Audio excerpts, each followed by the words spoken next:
we will be living in a world with a much wider range of beings that will wish to qualify as human than we've ever lived with before. I do think there is a problem. It's enough to give you nightmares, really, isn't he? Dr. Steve Fuller, a renowned sociologist and philosopher specializing in the societal impacts of emerging technologies. We are saying that big tech threatens the survival of humanity. Okay, so what is humanity anyway? If you want to learn anything from the history of humanity, is that we are not what we originated as.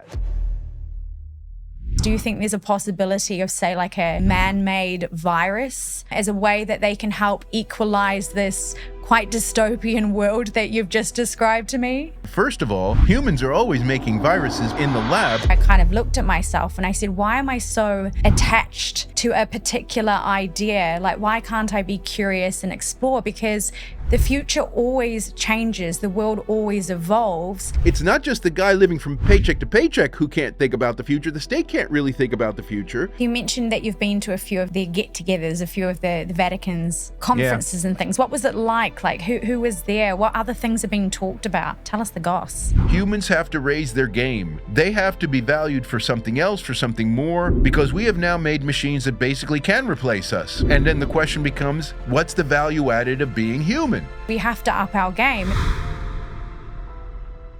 Well, hi everybody, and welcome to another episode of Hyperscale. I've got Dr. Steve on the call with me, and I was just listening to a podcast with him yesterday. So I'm very excited to be talking to him about all things future, transhumanism, what will society be like?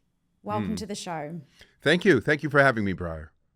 So let's just dive into it. When people are looking at your body of work, and you've got an absolutely fantastic body of work and knowledge and research that you've conducted over the years, what is the number one thing that you would want them to take away and really get from it? Well, I would say it's the way in which our understanding of humanity has been very profoundly shaped by the developments in science and technology, certainly over the past 400 years, but arguably since the beginning of Homo sapiens. And so the transformations that we're seeing now that seem to be happening at an ever faster rate are, in a sense, continuing something that's always been very much part of the human trajectory. And what is the human trajectory? When I'm talking to people on my podcast, I'm hearing very different things about the future and what the future might hold. Some people say it's going to be this very dystopian future. When they talk about the likes of transhumanism, they say it's the world's most dangerous thing.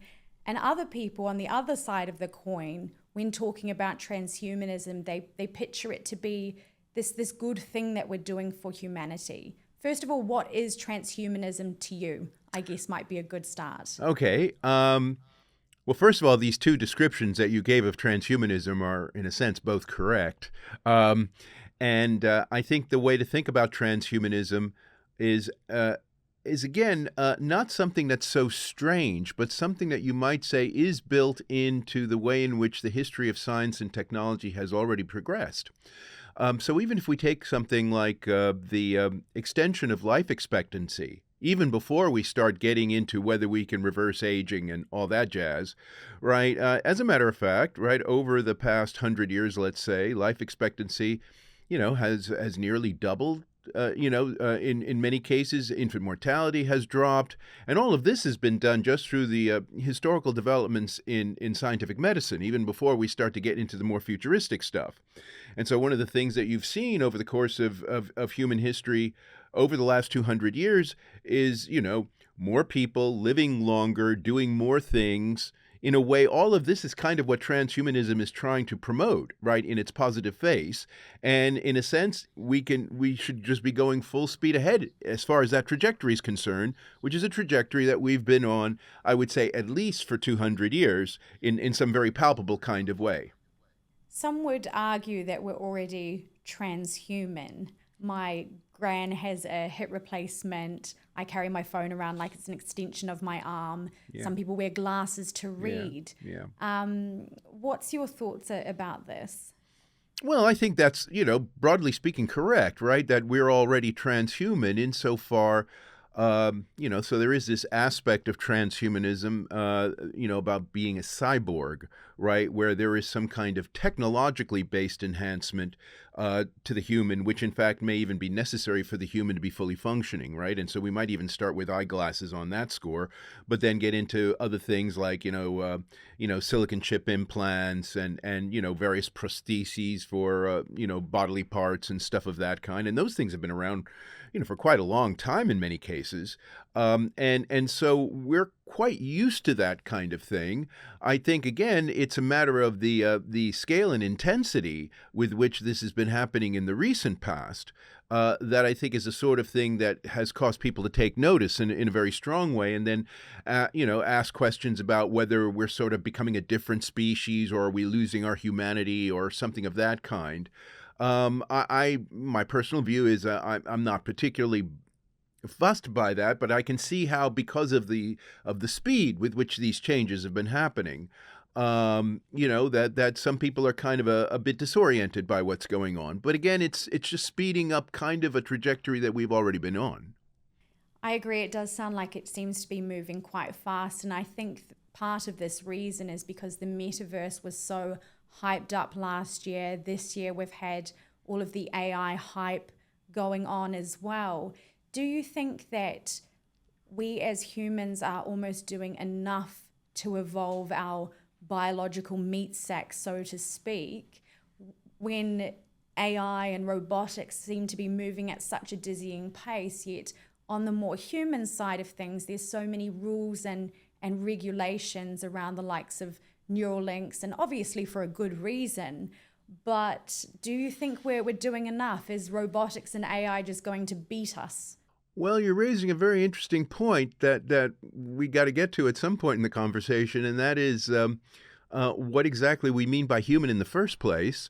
Because the idea, the sort of identification, the strong identification of the human with the upright ape, Homo sapiens, is really a mid-18th century invention, right? Homo sapiens is a term from the mid-18th century, and it has to do with, in a sense, placing humans squarely in some kind of understanding of the animal kingdom.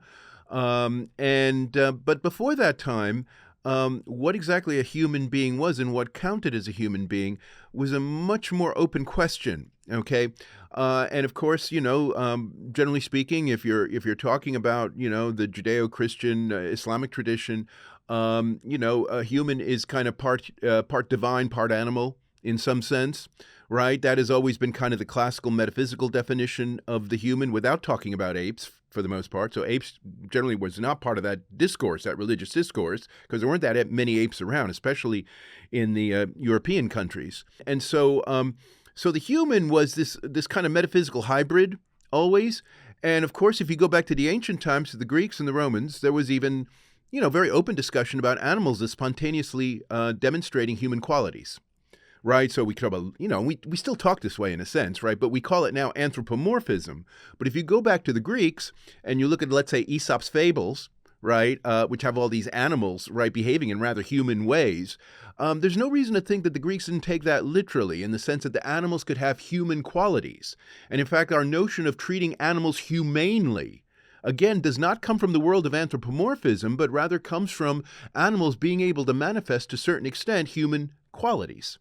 And indeed, when we talk about the upright ape, the Homo sapiens, right, and you look at, philosophers and even religious attitudes toward that creature with regard to its humanity, one of the things you find is that the human is something that you're born with the potential of becoming, right? And this is why historically, right, you became human, and you had to be educated, you had to be trained, you had to acquire a certain kind of comportment and demeanor, and had to be fit for civilized society and be able to speak up for yourself, and all those things you're not born with. Those are things that come through discipline and training, and that's where the set of disciplines that we have today called the humanities, right, come from. These are the things you would learn, as it were, to become a human being. You might say that all Homo sapiens are, in a sense, eligible for this kind of training to become human, and that is even a contested point historically. But the point is, the idea of thinking about a human being as a particular biological species, and that being the end of the story, is only something that really becomes very clear in the mid-18th century and, of course, carries over into the 19th century. So what you start to get in the mid-18th century, when Homo sapiens gets coined, right, is you start to get this very clear identification between the upright ape and the human, and it becomes kind of an exclusive identification. And then as you move into the 19th century with Darwin and all the rest of it, then you start to get some very clear ideas that, that the human is just this kind of ape, and whenever we talk about animals as having human qualities, we're just anthropomorphizing them. So that term comes in the 19th century. And so now, there's a sense in which we do have a default position that says that the human being is Homo sapiens and we're this meat bag thing. And of course, that then, raises alarm bells for people who are worried about uploading consciousness into machines or merging with AI or any of that other stuff that many transhumanists talk about. But as a matter of fact, again, if you look at the long historical perspective, the idea of what counts as a human has always been pretty free-floating. And so the idea that that as it were, human consciousness might upload itself to a machine or merge with a machine in some sense, like Neuralink would suggest, I don't think there's anything by definition that is particularly anti-human about that, if you take this kind of broader conceptual understanding of what a human being is. I think it's so interesting, and I think this is why I love this topic so much, is it always challenges my worldview. I was speaking to someone recently actually about how different I felt perhaps 10 years ago, 5 years ago about all of these things. And there was a point of time where I kind of looked at myself and I said, why am I so attached to a particular idea? Like, why can't I be curious and explore? Because the future always changes, the world always evolves, and I believe if we have that sort of flexible thinking, then that's helpful going into a future of uncertainty, because it essentially is, I guess. We don't 100% know, do we? No, we don't know, but I do think there isn't. I mean, if I had to talk about what is the source of concern in all this, I wouldn't necessarily say, it has to do with the fact that, some people are talking about uploading their consciousness to machines and that we might actually be able to do it at some point, or, reverse aging, which we might actually be able to do at some point. So I'm not skeptical, at least if you give it a long enough term for it to work out. But I do think there is a problem, and that's the problem, especially if all of these transhuman futures turn out to work in a way, right? Yeah, because what that will mean is that we will be living in a world with a much wider range of beings that will wish to qualify as human than we've ever lived with before. Okay, and I think that raises a lot of very interesting questions because, as you know, if just sticking with Homo sapiens for a moment, there has been a lot of difficulty over the course of, the history of society and politics and so forth, in getting all of the people who, from a biological standpoint, count as humans kind of on the same page and living in the same society and in peace and harmony and all that jazz, right? And the kinds of differences that humans have faced in the past are, by the standards that we might imagine in the future, relatively minor. Right? We're talking about like skin color, gender difference. I mean, stuff like that is relatively minor compared to what might be very substantial substrate differences if we have, let's say, a highly silicon-based human and we have a meat bag human. And in terms of the kinds of demands they might put on energy resources, for example, what would count as, respecting their space, right? And enabling opportunities for them to flourish as beings. I mean, all these kind of classical questions that one would ask about how do you live in harmony in a society with diverse individuals? Well, the diversity is going to go up exponentially, right? And so there is going to be a question, and some transhumanists talk about this, about whether all these different beings can live together in harmony, or are we going to start having to think about what some transhumanists call subspeciation, right? Where in a sense we kind of branch off and become different things, perhaps each of us with our own planet if Elon Musk gets his way. So do you think it's going to be a case of the haves and the have-nots? And do you think that people with more money might be the ones that get this sort of technology? I think obviously in the beginning, especially since this stuff is, relatively speaking, unregulated in terms of how it operates, because it's moving so fast, governments can't keep up with it, right? So I think given that you have something like a kind of very experimenting free market for innovation, I think it's inevitable that the early adopters will be the people who are closest to the funding of the operations that are going on now, and they're mostly private sector operations. So that wouldn't be too surprising. I think one thing you'd want to factor into that, though, is that all these rich guys that we're thinking about here might turn out to be guinea pigs. Because if they are the early adopters of things that, let's say, have not gone properly through clinical trials and stuff like that, right, and we don't actually know what the long-term consequences are, these people will be the test cases, right? So just because rich people will have access to this stuff first, it doesn't follow, that they'll get everything they want out of it. Okay, so and especially as we enter into a culture, which you probably know, right, is more open to self-experimentation than ever before. And so, yes, while you might say the funders, the richer people, do have access to this cutting-edge technology, it's not clear that that everything's going to turn out to be a benefit for them. But let's say some of this stuff does really work, time and time again, and has a kind of long-term efficacy and so forth.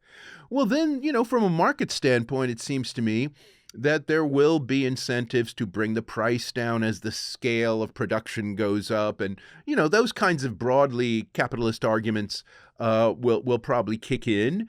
I think at that point, then, states have to be looking at stuff like in the UK where I live, we have a National Health Service.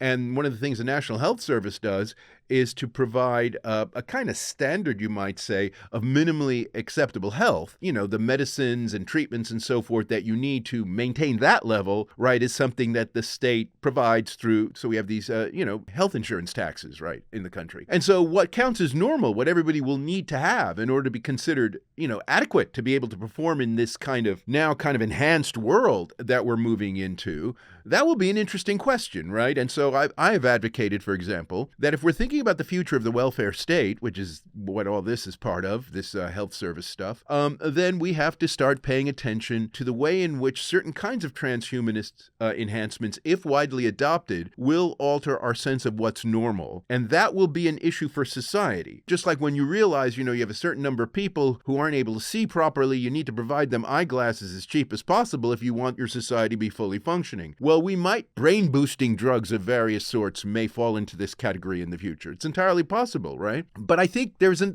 further issue here, which I think in a way is the real tricky issue. What if you're somebody who has the opportunity, because it's not very expensive, you can afford to get all these kinds of enhancements, but you just don't want to. You want to opt out, right? You want to go natural, as it were, right? Instead of humanity 2.0, you want to stay humanity 1.0. Will you be allowed to do that? Will you be able to function in a world where most people think the thing you need to do is get enhanced all the time? And the means are available for you to do that? Will you be able not to be involved in that activity? Can you opt out successfully? Now, it is true, if you look at the history of technology, that there are some technologies that people actually quite successfully opt out of and do not have a, terribly abnormal life. I'll give you an example from my own life. I never learned to drive a car. Very 20th century thing to know is to drive a car, right? And cars are still around, right? They're not going away, it seems, right? At least if Elon Musk sticks around, they're not going away. And, I don't feel my life has been terribly impaired, but there'd be other things, right? There'd be other things that if you did not opt into, right, that your ability to do other things in the world would be seriously restricted. My fear here is that a lot of this transhumanist stuff, because it involves, enhancement of brain capacity or brain powers or whatever, a lot of that stuff actually might make it very difficult for people to opt out if they want to still be part of a world, right, where everyone, has gotten into this. So I do think that is a serious issue. And you see, transhumanists don't really face this issue very squarely because they are so convinced that everybody will want this once it gets generally made available that they can't imagine somebody might not want it. But my guess is a lot of people won't want it. At least a significant minority won't want it. it for all kinds of reasons. You know, kind of the people who like to go natural, right? The people who have religious reasons, right? There'll be all kinds of people, you know, that are recognizable from what we've got now in the world, right? That will really pile on when this transhumanist stuff, gets put on the table seriously. So I do think that is a long-term and quite deep problem that I think it's not going to be easy to solve, frankly.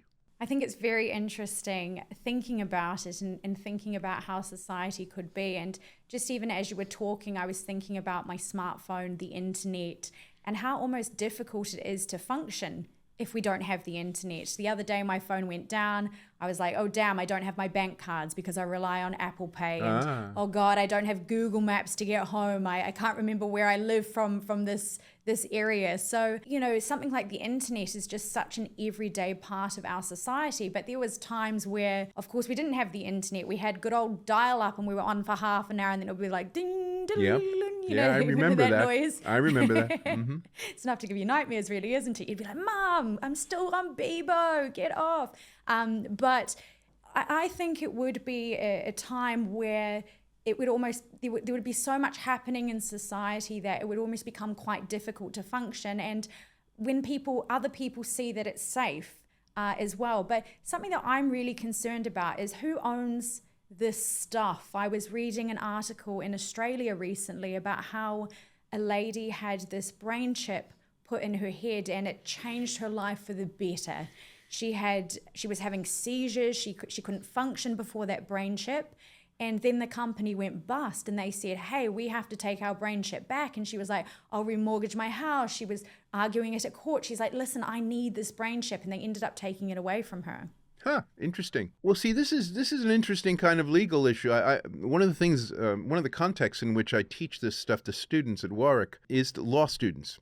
Right. And so there is this emerging area called cyborg law. And one of the things that, you know, and your example highlights this, is the redefinition of personhood. And in particular, the boundaries of personhood. Like, when do I end and you begin kind of thing, right? And when we're talking about this silicon chip in the lady's head, right, there's a sense in which there seems to be overlapping jurisdictions going on here, right? Because this chip's in the lady's head and it's making her function. But at the same time, the company owns the chip. And so in a sense, the fate of the chip is the fate of the company. And so the law is increasingly getting involved in trying to disentangle these kinds of things. And so I do think there's going to be a more systematic approach to this in the future, and especially with regard to the way in which contracts are set out when people actually decide to have one of these silicon chips. In a sense, the terms and conditions need to be more, better clarified. But one case that in a way moves in the opposite direction, which has already happened, and in fact happened almost 10 years ago in the United States. It was a Supreme Court case called Riley versus California, which basically what the ruling boiled down to. So the police confiscated this guy's cell phone when they thought he had done some kind of crime or something. They confiscated it, and I think they may have destroyed it or something in the process. And the thing was that the police claimed, right, that this was destruction of property, and there's a certain kind of law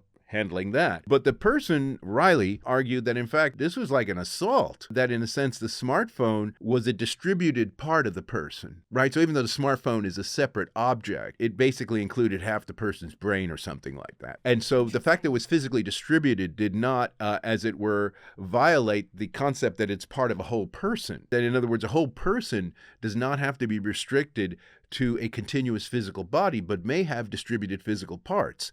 Now, this is one thing that the Supreme Court ruled in 2014. And so that means, right, that there's a precedent for thinking about smartphone as a proper part of you, right? Not just property, but a part of you. Like, it would be like, cutting off your hand or giving you a concussion that impairs your brain function, right? It would be something at that order. It wouldn't be like stealing your car. So there's that. There's a beginning to be a kind of recognition within the law that our notions of personhood are morphing in response to the way in which the technology has a much more intimate kind of functioning in the way in which we define ourselves as human beings. So, but the point is, it's a very open space at the moment, and different courts rule differently in different countries. So this is not a done deal that, that cyborganization is going to become the norm. But it is interesting that the U.S. Supreme Court has already put a marker down in that direction. Very interesting. I sometimes worry that the people who are developing these technologies, they're all kind of one and the same. For instance, with OpenAI's latest news and things like this, lo and behold, it's an all-male board again. And one might argue that this company is developing something very important that is going to shape the absolute vision and journey of humanity. And yet here we have an all-male board again. So how can we get things to be more diverse, I guess? Are the governments getting involved enough in this? Well, yeah. See, now you've raised a very interesting point, and I'm glad you brought the government into this. Because historically, the only way in which there's been the requisite kind of diversity that you're talking about is when the government's got involved, right? And, one of the problems that we have with what you might call, broadly speaking, the Silicon Valley mentality, it is it's generally speaking anti-statist, right? It's, anti-big government, and believes that all good things come from spontaneous self-organization, right? And so if you look at the people who naturally gravitate to certain kinds of setups, right, and certain ways of, ways in which work is organized, for example, and the kinds of jobs that people have and how they relate to each other and all the rest of it, you could see that even though this is supposedly spontaneously self-organizing, in fact, it is kind of done in the image of, as it were, the initial people to be involved, who are usually these younger male people. Right. And then they, as it were, anchor it in a sense that, so the founders anchor it, and you could claim to be as free as you want. This applies, not only to just the people who produce the hardware, right,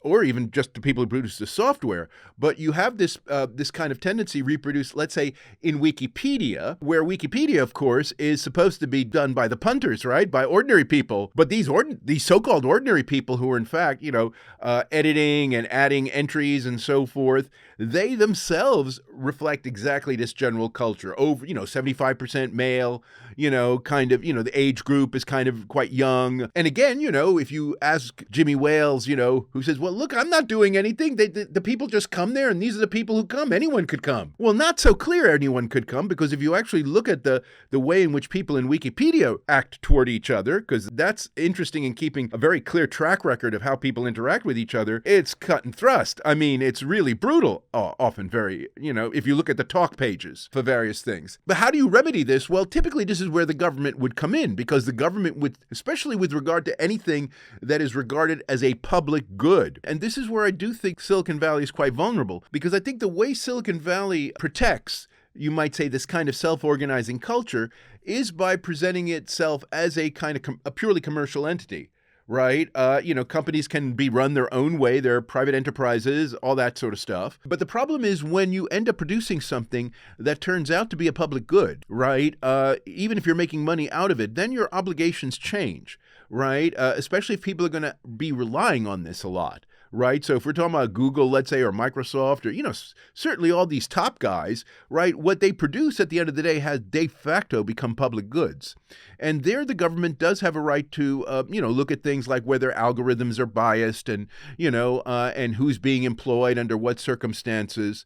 Right. Just, almost like the way they would looking at, the situation in some public sector agency, just because of the nature of the thing it produces. And I think the burden is even greater for the government to get involved in this, precisely because this stuff to a large extent is monopolistic, right? There's nowhere else you can go to get the kinds of goods that these guys are providing. You really are quite limited in your options, right? And so if you're not going to be able to break up the monopolies, and so far governments, generally speaking, haven't been very successful, then the least you could do is in some way regulate the way they operate so they reflect more of the interests of the public that they are clearly serving already. Right. And so I think that would be the way, if I were the government, to kind of get into this issue. I think sometimes when I think about society and how it functions these days, we almost seem so stuck in our day to day, where we're struggling to, so many people live paycheck to paycheck, and that they're concerned and they're worried about inflation and paying their power bill and all sorts of things. So I think it does, in today's society, make it quite tricky to even think and plan for the future, for when we're not even around. And I think it makes it difficult when thinking about the governments in majority of countries such as like the US and the UK, where they're constantly just trying to get their next term election. And they never talk about this kind of technology and things, because I think part of the reason why is because old Joey down the street is living paycheck to paycheck, and that's his worries. He doesn't care about 100 years into the future. He's not thinking that far ahead because he can't. Well, yeah, I mean, it seems to me that there are a couple of issues you're pointing to here, and one is it's quite clear that you might say faith in the state has massively declined, certainly since I would say the 1980s, actually. So somewhat before Silicon Valley really comes on stream. I think as the Cold War was winding down, what you see is that people kind of start to recoil more from the idea of the state having to provide everything or provide even the necessities. And that's when you start to see, I think, where the rot in the state comes in, which is namely various tax revolts. People refuse to pay higher taxes because people were paying quite high levels of tax during the Cold War because the state was seen as a kind of, the bulwark of defense, against whatever threat one was imagining was going on, right? And everybody was, and the state would be kind of the center of the national interest. I think that's all kind of disappeared. And what that means is the state has a harder and harder time legitimizing itself. What's happened is that because the tax base for the state has eroded, whatever money it can raise has to actually deal with the concerns of these very poor people who live paycheck by paycheck. And so there is really no opportunity to deal with the more future-forward kinds of things. And I think that is a real problem. And for example, one area where you see this is with regard to the healthcare issue. Okay, so in the UK, right, which, to my mind, ought to be a place where there is some interesting, kind of experimental social policy where various kinds of enhancements might be kind of made generally available to the public, right, as part of a renormalizing of the human condition toward in a transhuman direction. I think that's quite difficult, at least for the medium term, because of the difficulties in providing basic health care and social care to people that they're normally expecting, right? And then to add other stuff on top of that seems, quite burdensome. So I do think that the state, in a way, is quite limited in its ability to participate, you might say, in the development of all these new technologies, and where it has probably its best chance of having some kind of systematic influence would be at the level of regulation, including what we were talking about earlier, the regulation in terms of the kinds of people who can participate in these kinds of enterprises. And I think that could be quite salutary, right? Even if it doesn't sort of address the more, kind of economic questions of provision for people. I wrote a letter to the White House about how I wanted to see a community, a diverse community come together of philosophers, scientists, startups, like big corporations, like just a such diverse group of people come together to actively plan for the future, to think about regulation when it comes to AI, how we regulate it, what sort of things we do. I wrote this around the time that Elon Musk and co wrote that, oh yeah, let's pause AI for 6 months. I was like, well, that's like telling a pregnant lady not to have your baby, keep it in there for an extra 6 months. Like, to me, it just didn't seem to work. But despite my letter, I guess it got delivered, despite my letter, it was disappointing, I guess, to see that even though they did get a group of people together, it was all big corporations. It was all big tech. Yeah. It's interesting because different sorts of committees of this sort are being formed all over the place. And so, for example, one thing I haven't mentioned yet in connection with the Humanity 2.0 is that the Vatican has its own committee on Humanity 2.0 because they're getting into the act, okay? And they have some very interesting angles to run. But maybe even, kind of more to the point of what you were raising before, one of the people who's very much involved in the Vatican Humanity 2.0 project, which I'm part of too, is a priest who actually sits on the board of Meta, okay? And so this priest is the Vatican's representative on Meta, okay? So Zuckerberg has agreed to that. And I don't know, from what I gather, because I've been in some conferences with this guy, that he's a bit like an ethics watchdog or something. He certainly works at one of the pontifical colleges, right? So in the Vatican, there are all these different colleges and universities that train priests for various functions.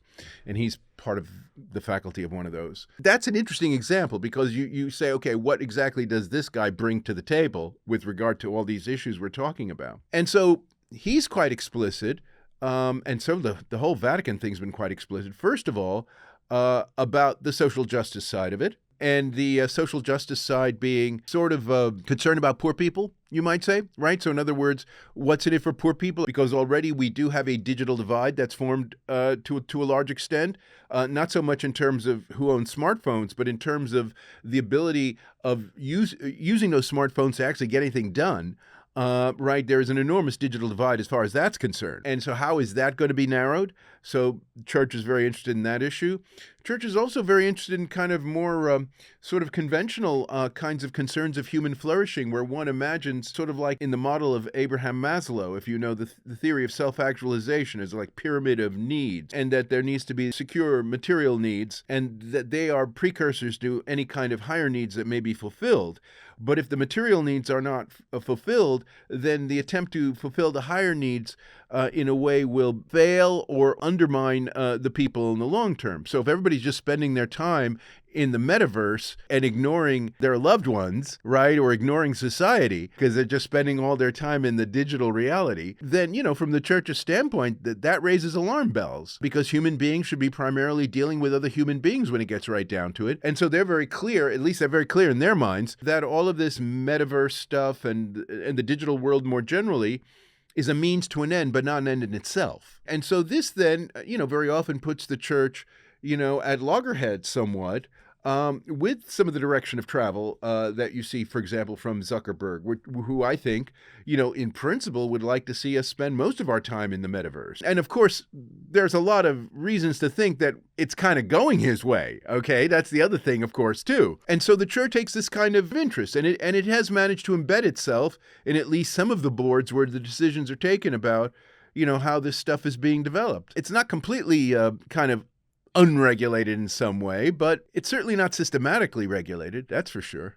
So you mentioned that you've been to a few of their get-togethers, a few of the Vatican's conferences and things. What was it like? Like, who was there? What other things are being talked about? Tell us the goss. Well, I mean, I think the thing here is that there are representatives of different faiths, so not just Catholics. People are brought in from different parts of the world. People are brought in from industry. It's quite a ecumenical group of people. We actually, they're both plenary sessions, and there are also these breakout groups, I guess you'd call them, where people from quite different backgrounds are sort of mixed together in these small groups to answer certain kinds of questions, kind of like, what you would expect would happen, let's say, in an away day or a retreat or something at a company. There is a lot of that kind of stuff, and some of the people are priests, and they're in their priestly garb, and other people are not, and everybody's pretty reasonable. But I do think, in a sense, the way that the thing is focused, it is about the future of humanity. There's a sense in which the discussions start with a kind of conception of what it means to be a whole human being. So that part of the discussion, I would say, is probably the thing that, if you're coming at it, from a transhumanist or post-humanist lens, that would probably be the thing that would strike you the most, is how there at least is presented what is regarded as a clear conception of what it means to have a flourishing human life. And that, in a sense, always needs to be the goal. And then the question becomes, how does, all of these technological developments serve or hinder that goal, right? So that's kind of the way the frame of reference is for this activity. And one of the things that becomes very interesting, when you kind of elaborate this stuff, is that, the concerns of the third world, of the global south, become prominent, as well as environmental issues become prominent. And the extent to which, people having these kinds of, sort of customized metaverses to play around with, how that ends up then detracting attention from environmental degradation around them, and which especially affects poor people who can't escape it. And so the Pope Francis, almost 10 years ago now, put out this encyclical called Laudato Si, which was basically, this was the first time the church had done this, basically tying the future of humanity to the linking of social justice and environmental justice, and specifically targeting this sort of Silicon Valley mentality with turning a systematic blind eye to all this. Right? So that in a sense, for Silicon Valley, as far as the church is concerned, its default position is to ignore issues of social justice and environmental justice. Those issues have to be forced on them. So I would say that document has kind of set a tone that I think the church did not have previously. Church tended to be a bit more neutral about these matters. But I think now, part of it having to do, and this is where the religion aspect gets interesting, part of it I think has to do with the need for organized religion to regroup itself and redefine itself in light of the kind of, important normative role that all these technological developments are taking us. Because as we've been talking through most of this discussion, right, in a sense, we would say science and technology is kind of the leading edge in terms of shaping our understanding of what it means to be a human being. In a sense, this is kind of where we began this conversation.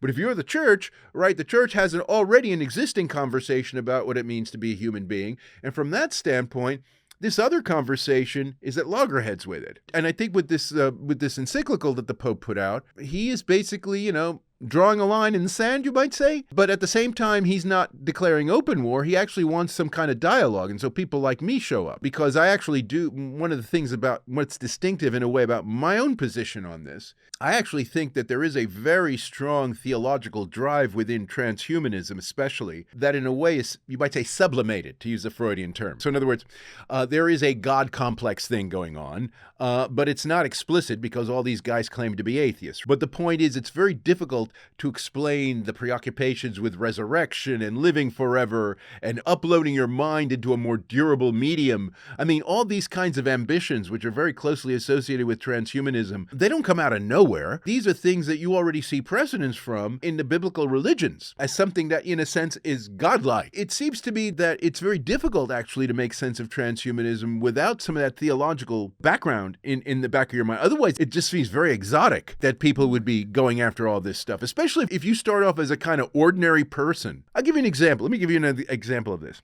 One of the things that I do, and we could talk about this more if you want, but I go to high schools largely in Greater London, and I talk to kids about transhumanism and posthumanism, and I ask them what they think about it. And so I lay out the basic tenets of it. And of course, because these students, it's usually private schools. These students are quite smart. They're into science fiction already, right? They're digital natives, as we would say. So they're often more adept in finding their way around cyberspace than we are. And so they have a feel. They have a feel for the issues of transhumanism already intuitively. And it is interesting. It is the sorts of things that they find attractive about transhumanism, what they don't find attractive about transhumanism. And so, for example, I'll tell you, you may not believe this, given what transhumanists, what they're normally saying, but I would tell you that these students, I have never been to a class where the majority of students would like to live forever. Never. Never. Why did they say? Why do you not want to live forever? What did they say? They said they'd get tired. They'd be fed up. And also, very often, some of these kids don't think the world is going anywhere positive. There's a lot of that going on because as you're a kid, you think about the kind of world you've been living in for the last 10, 15 years, okay? Wars, COVID. It's not fun. So I don't think it's so surprising. Again, the reason why I mentioned kids is because the kids don't come in with a lot of preconceived kind of notions about what the world is about and all of this kind of stuff. We as adults who've had education a lot and in a way identify ourselves with various aspects of our culture and our past and things like this, we tend to have much more ideologically embellished views about things. So in a sense, we're a bit immune to what's actually in front of our eyes. And whereas kids aren't, right? And so kids end up asking these kind of what seem to be very ordinary kind of questions, like, why would I want to live forever? So when I start saying stuff, which some transhumanists say, like, for example, well, just think about it. Nowadays, people have kids largely so they can pass on their dreams so their kids can fulfill the dreams that they could not live in their lifetime. But imagine if you lived for 200 years, you'd be able to fulfill all the dreams yourself, especially if you're an able-bodied person during this entire period. And the kids look at me like I'm crazy. They talk about, what, no kids? They've got a point, right? Transhumanism is not the most child-friendly movement because basically they want the adults to remain children forever. I think that's one way to look at what transhumanism's up to, where you're sort of youthful forever, right? You could do anything all the time when you're 200, 300, 400 years old. And so kids think that there's some weird sense of intergenerational injustice going on here. They may have a point, but the point is it's really interesting to talk to those kinds of these kids, these people who don't come in with very over-informed views about things, and ask them what they think about the fundamental intuitions that drive a lot of this stuff. But what about avatars? Do these digital natives want different avatar versions of themselves? Well, they vary. Some do, some don't. I mean, I think what is lacking in the way the kids think about this is kind of, you might say, the sort of ontological baggage that adults bring to all this. That in some sense you can multiply your identity, or you can maybe migrate your identity across the interface, as it were. I mean, I don't think the kids get into that kind of stuff very readily. I think that they see kind of the degrees of freedom that having avatars have when working in cyberspace. But I don't think they invest it quite with so much metaphysical baggage that I think a lot of the adults do. So one thing they do like, let me give you an example of something they do like, which again, transhumanism doesn't spend that much time talking about, but it is kind of in the transhumanist agenda. There are some people who believe in what's called uplifting. Now, uplifting is a term that David Brin, the science fiction writer, came up with, and it's basically a way of enhancing human-animal communication. And you might think of this in terms of there being some kind of interface that enables us to read the minds of the animals, and the animals can read our minds. And of course, because we are getting better and better at being able to model animal cognition in various ways, there's no reason why, in principle, there couldn't be, as it were, a more in-depth kind of relationship between humans and animals. I'm just thinking about what my cat's like. I don't know if I would want to know what's going on in my cat's brains, because that's the cutest little cuddliest, fluffiest things, but inside they're probably being like, come on, human, feed me, you know? But yeah, maybe, but you got to think of this in a way. It's the way kind of transhumanism might make a contribution to the animal rights agenda. True. Right? Because your pet, who behaves in such a docile manner, may in fact be desensitized in a sense, and it's just responding to you because that's the only way it's being dealt with, you might say. So there's this vicious cycle of bad behavior being repeated over and over again, and you're not quite fully exploring the potential that the animal has for flourishing as an animal. And you can maybe imagine this kind of interface thing is a bit like a sort of Neuralink for animals, where you put the little beanie in the head of the animal and the beanie on your head, and maybe you might be able to get something going there. I mean, I don't know exactly how it would work, but in principle, you know, insofar as we're beginning to understand how the animal brains work, it's not out of the question. And so there is a literature in bioethics that actually says that if you kind of a person who believes in encouraging the flourishing of animals, as an animal rights activist would, then some people would argue you have the obligation to feed into the uplifting agenda. In other words, you should be in favor of our getting a better and better understanding of how animals think, so that we can in fact respond to animals and treat them better, truer to, in a sense, what their potential is. Now, the kids like that, and these kids have pets. So the thing is, most of these kids have pets, and they would actually like, in a way, to understand their pet better. And they feel concerned about the pet, and they can see this kind of an enhancement as beneficial. So they like that. Gets a lot of support, I gotta tell you. That gets a lot of support. And I take a certain amount of, even though it's a relatively exotic feature of transhumanism, I do take some heart from that, because, you see, it shows that the kids are thinking in terms of a kind of more communal, not so individualistic. Because the whole thing about living forever, you know, it's a very individualistic, almost egoistical kind of thing. But this is different. This is kind of trying to expand the moral circle and enhance it. And so I do think that in this respect, that the students kind of are picking up on some of the positive, I think some of the more positive, morally positive features of transhumanism. It's very interesting, and I would honestly love to have conversations with my cats. I just got a new kitten on the weekend, actually, and it's so super cute.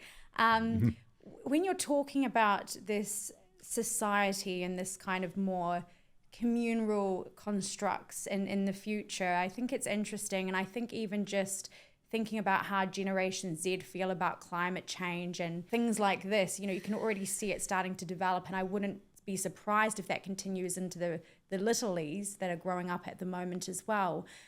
There's been talks about in the future about how AI might take over all of our jobs. And on one side of the fence, and especially in the Reddit communities, you've got this super dystopian thought about AI doing everything for us. And then on the other side of the Reddit community, they're like, this is the best thing ever. We won't have to work.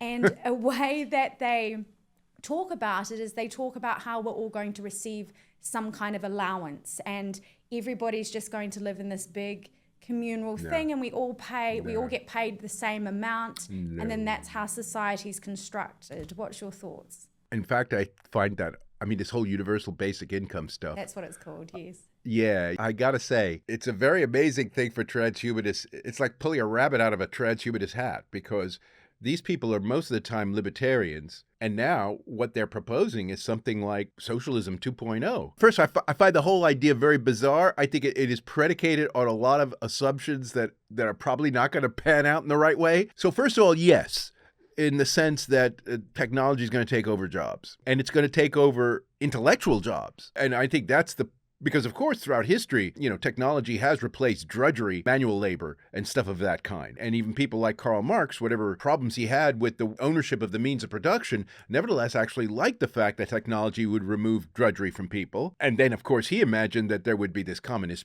paradise, which may be something that all these transhumanists are still harking back to. But the problem now is a little bit different, because the sorts of jobs that are likely to be replaced are jobs that at the moment people actually go to school for a long time to get very often.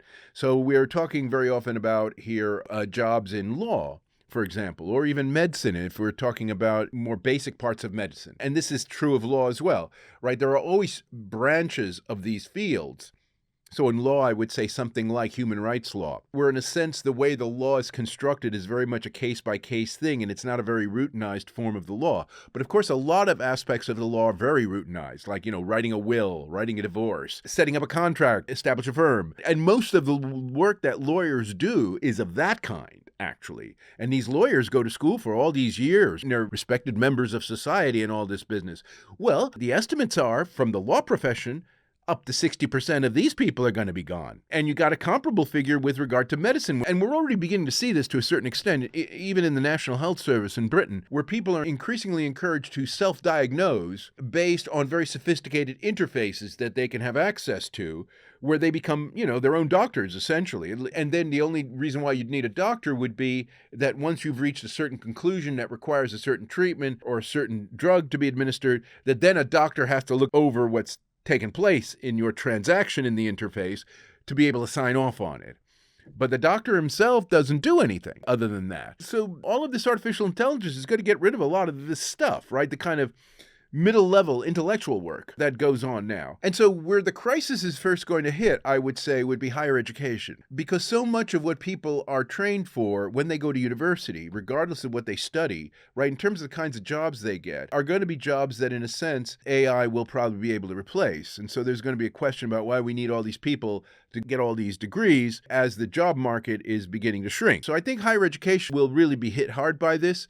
There will no longer be the automatic demand to go to law school or medical school. The higher education sector is already kind of in a bubble. There are too many people going to higher education and not getting enough out of it given the amount of money they got to spend for it. And so AI, I think, is going to contribute to the bursting of that bubble. So that's one place where there's going to be some action, I would say, in the next 10 to 20 years. Now, there's also the issue of, what happens if these people can't find jobs? Are we going to have universal basic income bailing it out? Well, I just don't understand who's going to be paying the taxes for this. That's the basic problem, because remember, this is against the backdrop of a state generally struggling to actually maintain the tax base that's necessary to take care of poor people. And now we're going to get all of these unemployed middle-class people. I mean, this is a nightmare. Right? This is not going to happen. And so I do think there is no scenario where this thing works, where this universal basic income thing works. And I do think there is going to be a problem down the line because, of course, having large numbers of people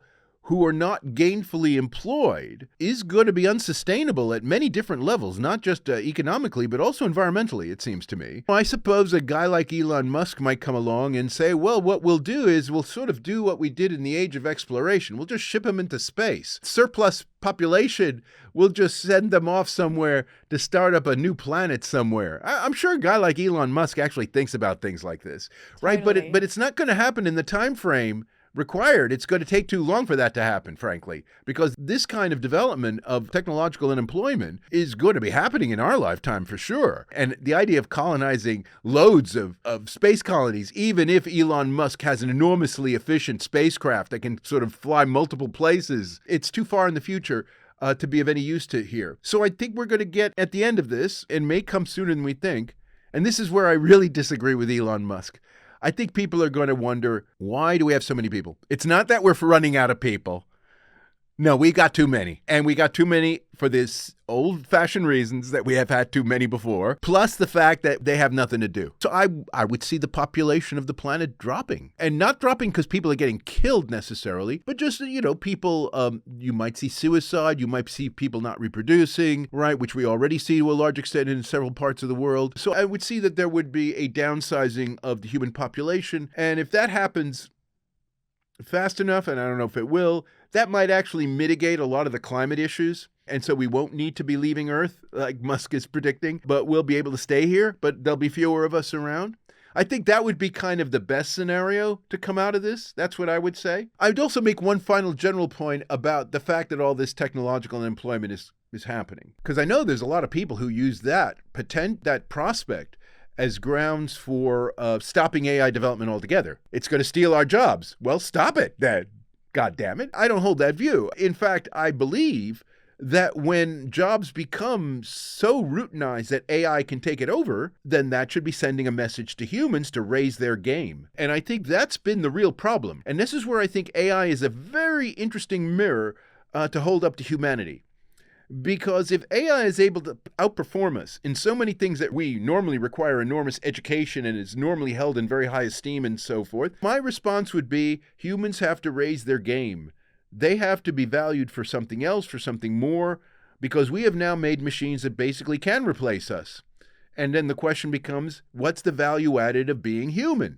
And I think that is the bottom line question when it comes to humanity's relationship to AI, is what is the value added of being human? And that is a question that is always going to be with us, and the goalposts are always going to be changing as artificial intelligence gets better and better. But there is no a priori answer to that question. It is a question that we always are going to be confronted with. And in that respect, I think the artificial intelligence is helping human beings become deeper in terms of their self-understanding.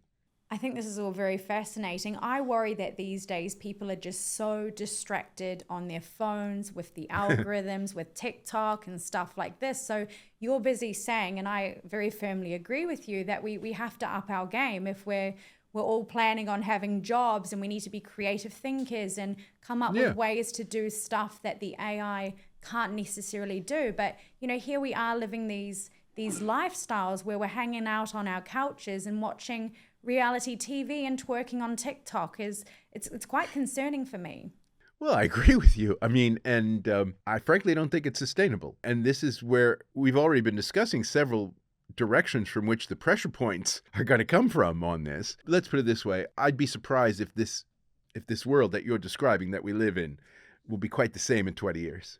I really doubt it. But I'm not quite sure how that sea change is going to take place. And to be honest with you, one of the things that we never talk about when we talk about the future is kind of the old-fashioned threats. Like, we might get a nuclear war. We might have like a really serious pandemic that wipes out hundreds of millions of people like the Spanish flu did back 100 years ago. I mean, those old-fashioned kinds of threats to humanity, not even a nuclear war, but even just a very sustained global war. I mean, I think all of those things we cannot take off the table. And they could end up making a massive difference in terms of how people see the meaning of their lives. Because that's happened in the past. In fact, there's a very interesting thesis that was put forward a few years ago by actually a historian of the classics by the name of Walter Scheidel. He was arguing that these big global wars and epidemics, things of that scale, in fact, tend to be the great equalizers of humanity, more than any kind of legislation or kind of redistributive schemes or anything of that kind. But rather, it's just this great leveling kind of activity, right, that takes place when you have epidemics. When we're talking about hundreds of millions of people kind of dying across all classes, where everybody gets hit in some way. In fact, in the Middle Ages, they used to talk about the danse macabre, which was basically the way in which the bubonic plague hit everybody in society. It sort of danced across the classes. It didn't just confine itself to the poor people.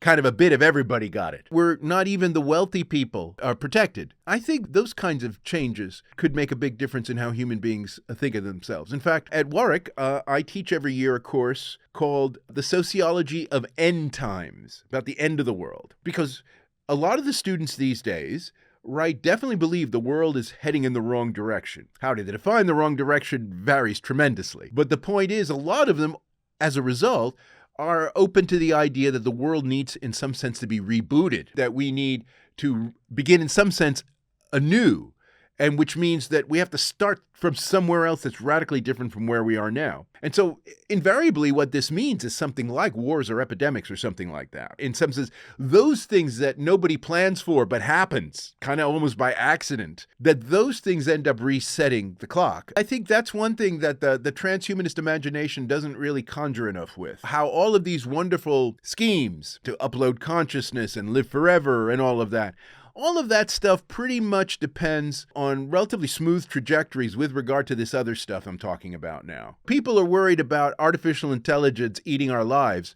Right, well, that's because artificial intelligence is the only thing they're looking at. But there are all these other traditional kinds of issues. And if you look at the way the volatility of the geopolitical scene, you can imagine lots of situations where things could get out of control, and that would just scupper all of these predictions. And so I do think that's another kind of issue that should not be overlooked in terms of potentially changing this kind of decadent digital lifestyle that you have just been talking about that we have.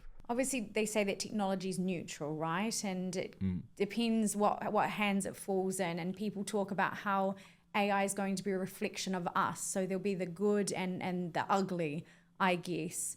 When you were speaking about pandemics, do you think there's a possibility of, say, like a man-made virus as a way that they can help equalize this quite dystopian world that you've just described to me? First of all, humans are always making viruses, in the lab, right? Largely because viruses are often very important for making all kinds of treatments that you want to make in people. So viruses are kind of like little machines that you can program, right? And get them to do stuff. But of course, every now and then they may escape and go about and then hooking up with other things they weren't meant to hook up with. And that's how you get the virus leaking from the lab. And that's of course possible, because I would say that this so-called Wuhan leak theory of the COVID virus, it seems to me that's possible. It's kind of a byproduct of what transhumanists are actually promoting. Namely, we want bioengineering. We want to improve our genetic makeup through bioengineering. And viruses, manufactured viruses, are part of that story, but the virus has got to be doing the right thing. And so that's why you have to be doing it in very controlled lab conditions and not allow your viruses to escape. But the point is that we wouldn't be in this mess of having man-made viruses if we weren't actually pursuing this kind of bioengineering agenda. So there's a sense in which, as with so much of the stuff that transhumanists promote, right, it's Janus-faced. There's the good side and the bad side, and they come together. You just can't have only the good stuff. You also have the bad stuff, at least bad stuff meaning there is a risk that something may leak. It may not do exactly what you want. It may do something else instead. But this is part of the transhumanist agenda. And just like you can re-engineer the body to live forever, you could re-engineer the body to collapse from some kind of a disease that you set up for it. You could do both. So what's our solution? Well, I think this is the thing. I think the main solution is to have a realistic attitude toward risk. And I think this is where I think transhumanism challenges a lot of our intuitions. And generally speaking, I'm on the transhumanist side of this particular thing, which is that, as I've talked about in one of my books, right, transhumanism has a proactionary approach to risk. And what that means is it treats risk not as a threat, but as an opportunity, which is very much how, let's say, entrepreneurs treat risk, right? Because risk means the future's open. We don't know what's going to happen. It could be good. It could be bad. But because it could be good, we go for it. And we try to make the most of it, especially as long as the space is kind of uncertain, right? Because it gives you a lot of wriggle room and stuff like that. It seems to me transhumanism is very much committed to this kind of proactionary approach. And so what that means is it's very much pro-innovation, that in a sense, you don't know if something works unless you try it out, and you're never going to know whether it's safe enough. And so you might as well just try it out and see what happens and hope for the best and just monitor the consequences. The proactionary approach to risk, generally speaking, is kind of more in tune with making the mistakes, committing the harms, and then learning from them than, let's say, preventing any harms from happening. Because if you try to prevent any harms from happening, you're probably never going to do anything, because you'll just be afraid that something may go wrong, and then you do nothing. I think that's very much how I even got into transhumanism in the first place, because I just even felt forgetting about the future, just thinking about the past and sort of my day-to-day values, I guess, when it comes to tackling life in general. The way that I see it is we've got two choices. We can either be sitting on our couch in our farm in Darfield, New Zealand, and just letting life pass us by, or we can be playing a more proactive role in how our life is curated. We can take those risks. We can move to New York and work as a waitress and, and climb your way to the top, so to speak. And I think that's what I love about transhumanism. You're so right. It doesn't come without risk, but then nothing good comes easy. Well, that's right. I mean, in this context, one of the things I would say is if you look at how we have got to where we are now with regard to our advancements in science and technology. People in the past, so let's say if we're talking about the 18th, 19th, and even most of the 20th century, those people who were the great pioneers and innovators took a lot more risks than people are allowed to take these days in terms of, let's say, trying experimental treatments on themselves, in terms of putting people under what would now be regarded as very tortuous conditions for experimentation, and certainly animals, right, have been sacrificed along the way. And you see all this stuff that has been very much part of our trajectory of progress over the past 200-300 years would not be allowed to happen today. And in fact, there are people, Peter Thiel in Silicon Valley being one of the most prominent in this thinking, who believes actually we're suffering from technological stagnation these days, and scientific stagnation, largely because that aspect of the human condition is over-regulated. So maybe producing silicon chips is not too regulated, but the idea of human experimentation and medical experimentation and things of that kind, that is over-regulated. And what it does is then it drives out any desire for innovation. And it's true. I mean, everybody basically is worried about being sued, and not just personally worried about being sued, but it's largely institutions that are worried about being sued. Because very often, and this is, and I happen to believe this as well, that if it were actually a one-to-one contract between an experimental scientist and a potential subject, it would be possible, even if we're talking about a highly risky experiment, it would be possible for the a subject to become sufficiently informed about the risks they were taking and still agree to be part of the experiment. But we live in a world where that kind of one-to-one agreement is not allowed if it's happening within an institutional structure like a university. And so that is a real hindrance, because it's not just that there are these crazy scientists out there who want to torture people,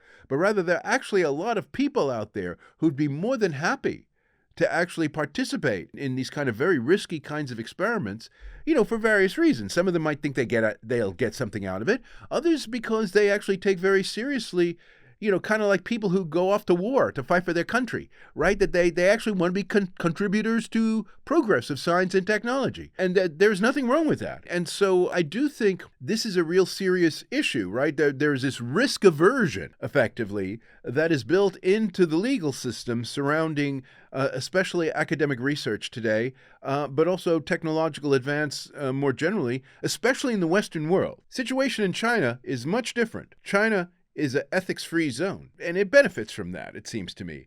Was it that gentleman was he based in China? He was the one that cloned some twins, but then he ended up getting put in prison, didn't he, for 3 years afterwards?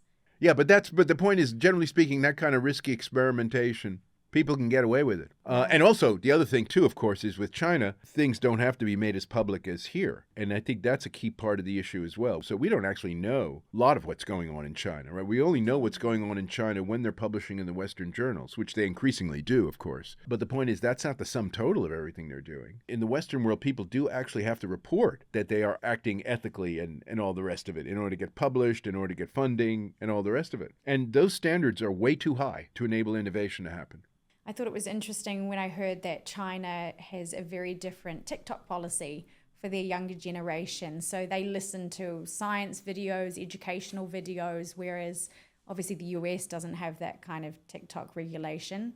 It's quite different sort of very short attention span kind of content. And for God's sake, our attention spans are as bad as they are already, let alone without being on TikTok and picking up these very short pieces of content. It's quite concerning.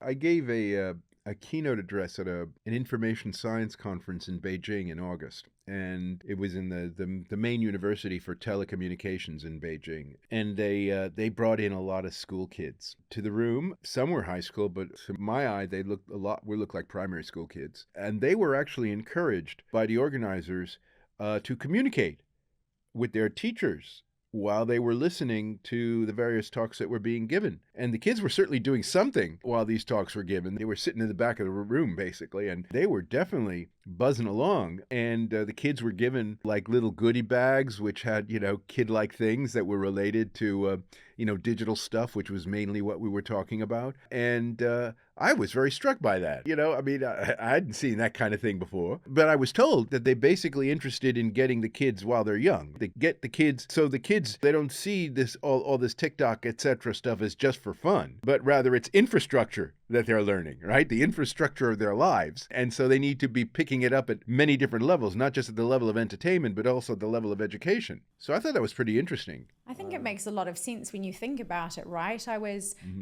writing something for LinkedIn recently. I run a PR agency, and I was writing about how with internal communications these days, don't just make it an email, actually reach people how they want to be reached, whether it's social media or listening to some kind of audio sound wave, like get creative with it. Like, how do we like to ingest information these days? So this story that you share and about the TikTok, and that's how they get their education, it makes a lot of sense when you think about it. Yeah. I'm surprised we don't do it. Yeah. Well, yeah. So am I. I'm surprised about a lot about things in society these days. So, I just hope that really my mission, and I thank you so much for coming on the show. This has been amazing. And I could have kept chatting for another couple of hours if I'm honest with you. But the reason why I just really want to bring your messages out to the masses is because I just want to reach a different crowd, perhaps one that hasn't had an interest in these sorts of things, that maybe is sitting on the couch and playing on TikTok and, ingesting not a lot of important information about the future and things. So I do hope we can reach a few more people, and that we can play this proactive creation of our lives and be having these sorts of important discussions. No, I agree 100%. And I think you have to, it's not something you can really opt out. I mean, social media is something that is obviously here to stay, and you really don't exist if you're not in some sense on social media, so you have to make the most of it. It's true. Well, thank you so much for coming on the show. I really appreciate it. Well, it's been fun. Same here, Briar. Have a good day. You too.